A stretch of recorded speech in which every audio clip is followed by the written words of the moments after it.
నా పేరు సారిపిల్ రామకృష్ణ. నేను విజయనగరం జిల్లా మెరకముడిదాం మండలం మెరకముడిదాం గ్రామంలో ఉంటున్నాను.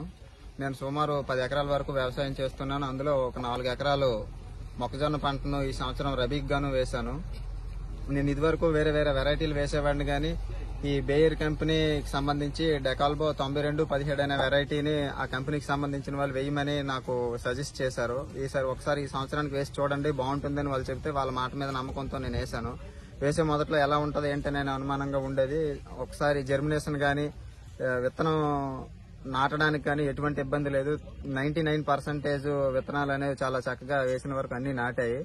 తర్వాత ఈ చేను సుమారు ఎకరానికి 40 నుంచి 45 క్వింటాల వరకు దిగుబడి వస్తుంది. అది మన యాజమాన్య పద్ధతులు బట్టి, మన భూమిలో ఉండే సారాన్ని బట్టి చాలా చక్కగా మనం కొద్దిగా ఎరువులు అనేవి సమయానికి వేసుకుని అట్లా చక్కగా కాపాడుకుంటే కానీ 45 క్వింటాల వరకు ఎకరానికి దిగుబడి తీయొచ్చు. ఇందులో ఈ కండి వచ్చేసరికి చాలా పొడవుగా, చూడండి చూస్తే చాలా పొడవుగా అనిపిస్తుంది.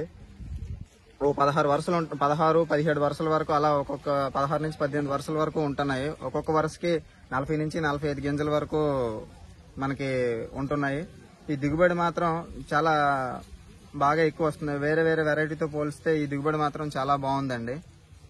తర్వాత ఈ ప్రకృతికి సంబంధించి ఈ గాళ్ళు, వర్షాలు వీటికి కూడా తట్టుకొని చేను ఎక్కడ పడిపోవడం గానీ అలా ఏం లేదు. చాలా దృఢంగా ఉందన్నమాట చేను.